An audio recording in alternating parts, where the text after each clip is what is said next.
We have a, let me get my computer.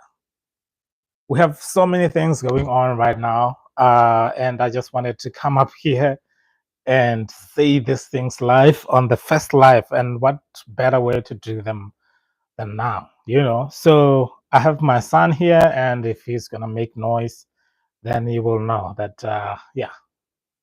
So what is happening in the president is not new, but you know he's new kind of, but not new. The president of America, Donald J. Trump, has stopped the funding for what you call it, uh, non-governmental organization all around the world. They go through the USAID thing, and as you already know, many countries in Africa are affected, and it's really sad because it's affecting a lot of health sectors. That is like HIV/AIDS, and the group that is really, really feeling the pinch is the LGBTQ community in Africa, because they depended on that USAID to propel their agendas of taking care of one another, and stuff like that. So the this could be a good thing. Also, looking at the now countries will be able to realize that they just have to depend on themselves. We just have to rely on ourselves now. So could be a good thing if we have leaders that can come together right now in this moment and see what can we do, who needs what, if other countries can pitch in, help funding all this other health, critical health establishments all around the continent of Africa. Only Egypt that was is left with getting this aid from the USA. So you already know it's going to be a lot of lives that are affected. A lot of people are going to, um, if there's no help that is going to come from governments, I think a lot of people are going to die, unfortunately, because USAID has been heavily involved in health sectors in the continent of Africa. So this is that's the sad reality, but it also could be good because now countries can stand up and rise up, and leaders, true leaders, should be uniting right now and see that what countries can move things around and try to help each other in Africa. But as we know, this is Africa, so it might not happen. I think you will see a lot of leaders maybe traveling to America to ask for the aid. Um, so, and then we have DRC. DRC is just, yeah, whatever is happening in DRC, it's tough.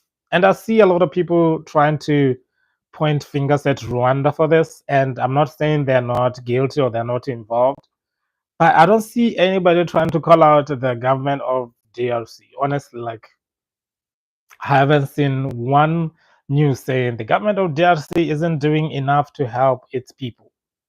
So it's only Rwanda that is being implemented in this. Let me change my.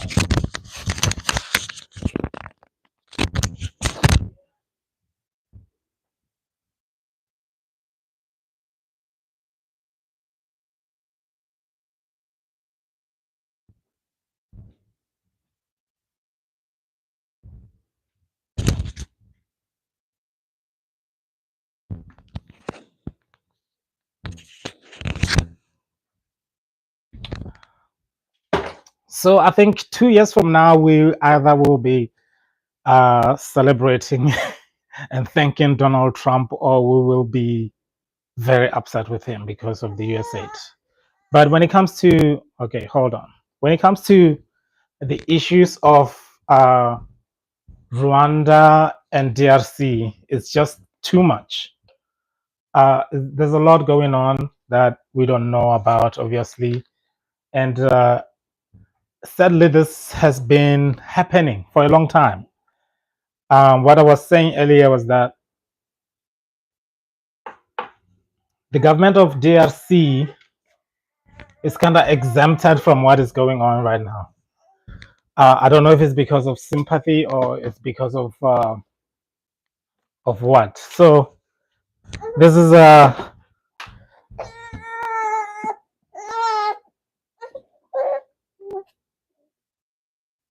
It sounds like it's just a Rwanda issue. Sorry, my son is here and he's making demands. The boss baby. As much as I want to blame Rwanda, just like everybody else, I don't think I don't think we are being fair to Rwanda because I think I saw a video of Paul Kagame saying he's not really involved in this, and he was explaining what has been happening all along. And I think it's not fair. I feel like yes, maybe even if Rwanda was involved, I feel like we should also look at the government of DRC. It's the government of DRC is failing to protect the country. It's failing to protect the people. Even if they I'm sure they knew all along that the M23 rebels are a dangerous group, and they should have maybe reinforced the security measures in the country, in the province or in the city that they believe that they are located, or they would strike easily. But they have not done that, and now it's happening. A lot of people have to flee their homes, which is like not easy. It's not easy to be able to just migrate your things, especially uh, for this kind of reasons. So I don't know. I just think that um, we are not being fair. We are not being fair to the people of DRC. We are not being fair to the people of Rwanda, because now this is the thing that every Rwandan person will have to deal with wherever they go. It's gonna be like, I'm from Rwanda, and then they're thinking, oh, this is one of the guys that are taking DRC or something. So I'm sorry, I have to I'm not in the frame right now because this boss baby is right here. So as I was saying, we have this tendency as Africans where whenever we see a problem happening, it will be like, oh, it's this person, it's this person. It's never like just simple to call out the person who is in power. The government of DRC who is in power right now should be able to protect the people of DRC. Um, it shouldn't be like a reactive thing when, oh, now they are taking, we are taking. It should have been like there's a tight security measure that has been put in place, but I don't think they've done that. That's why the rebels can take the whole town, and the town that they have taken is a strategic town from what I see, because they do have like a lot of rare minerals there in that city. So it's not good that it's under the wrong I don't know, people. And I know people are just going to be pointing fingers elsewhere instead of calling out governments. This is we make excuses for our leaders. Honestly, we make excuses for them. um we always have to say the West is doing this person is funding this, like it's your country. If you know that your country is easily overrun by other people, just put security measures in place. And like, hopefully they're not going to say that they can't put security measures in place because of the West, because of this. It's always somebody else. Like, even President of Zimbabwe, Robert Mugabe, has never once admitted defeat, that, I ran the country to the ground. He never said that. He always was like, the British are doing this, the sanctions, that. And it's happening in DRC. Every country in Southern Africa will have to send soldiers to DRC, spend more money fighting wars while people are starving all over the continent. It's like the repeat of the cycle is repeating, and Trump has stopped the aid now. It's going to be a whole mess. It's a sad thing. I know I'm laughing. I'm saying this as if it's not a serious thing. It's a serious thing. What is going on in DRC? What the people in the city of Goma are feeling It's real. What the people when the people are running away from their homes, it's real. It's a real thing. It's a real issue that the government of that country should deal with, should have measures in place to make sure that people are taken care of, even if they have to temporarily relocate people from their homes. But I know that they won't have any facility to help these people. It's going to be more problem for the country of DRC, which is supposed to be a rich country, by the way. DRC is supposed to be a superpower, but it is not. So, yeah, we are all going to be pointing fingers at Rwanda because it's easy and it's convenient. And we are going to be pointing fingers at Western countries. We are going to call out people that are without evidence that this guy is sponsoring this war or this war is going on because of this. These minerals are a curse. It's like, do we ever say our leaders? Most of the African leaders are failing the continent. And they know they're counting on Africans to look elsewhere, to point fingers to somebody else. They know that we are going to point fingers at somebody else. As soon as somebody says the West, then all eyes are off them, are off the leaders. They are going to the West. Which country is benefiting? It's like if you know that you have enemies, you know that there are people, there are countries that are constantly trying to sabotage you, and you don't strategize to counter sabotage as well, or to stop this kind of a thing before it happens. So that's it for the USAID. I don't like, you can't be mad because it's this is what every country in the world desire to do. This is what every person in the world wants to do.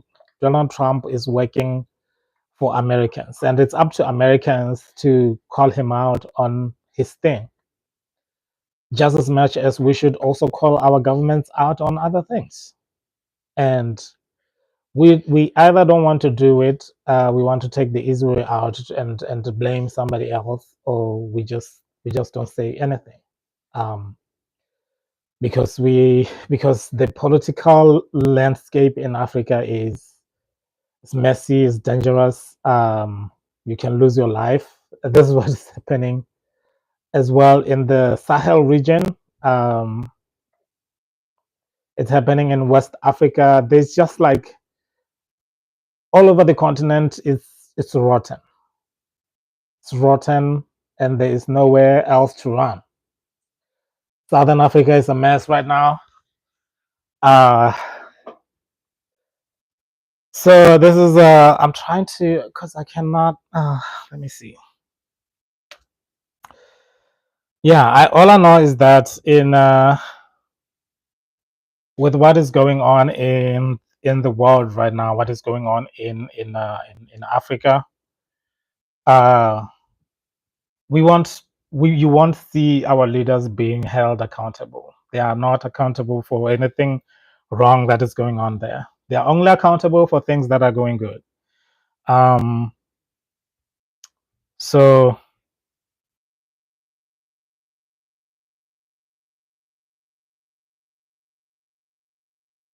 it's a sad time to be alive. 2025 did not start well for us. 2025 did not start well for Africa, and you can already see that.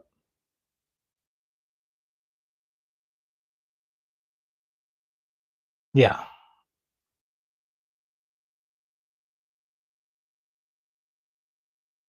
Mm, I think this is actually good.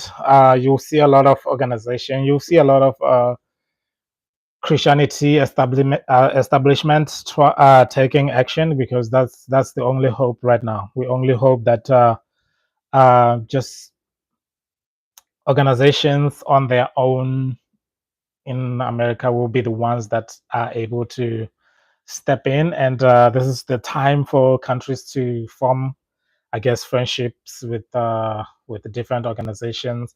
I know for sure that churches are going to step in, and many African leaders, if they don't go to America to beg Donald Trump, they will go to China, they will go to Russia, as is supposed to be.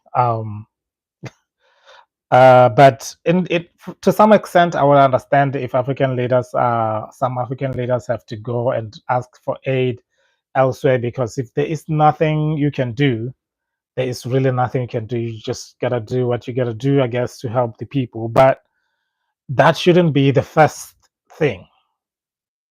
There's so many other countries in Africa that says we want to be independent. We don't want imperialism. We don't want democracy. We don't want anything Western. And then they go to China and Russia at the same time. It's like, wow, you don't really believe in yourself that much that you block the other person and then run to the other one. But yeah, it's a whole mess right now in Africa. DRC Congo. Let's see what they're saying right now, because it's happening as we speak. It's not. Rebels appear to be edging closer to taking control. This is old news. I think they have already done that. The Congolese government has insisted that it is still in charge as fighting in parts of the city continues. Warehouses with food and medical supplies have been looted, aid agencies say.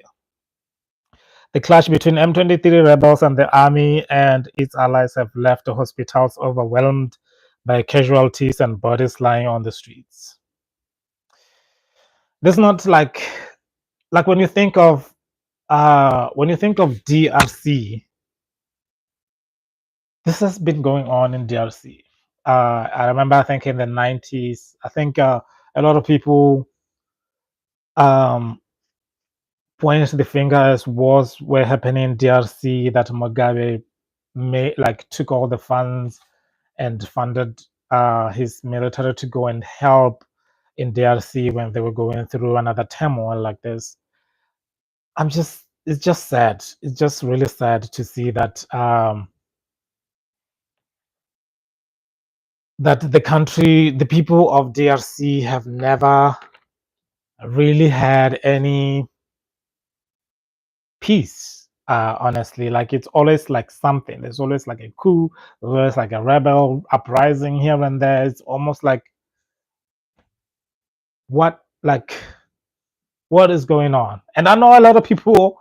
I know a lot of people are gonna blame. Oh, it's democracy. Or it's corruption. Or it's socialism. Or it's something else. It's never the government. It's never how the politicians in that country are performing. It's never that. It's always something else. It's always the West, the media, this, that. Uh, so this is it. Thank you so much for watching this. This is the first live stream that I have done 2025, and I hope that things will get better. So yeah.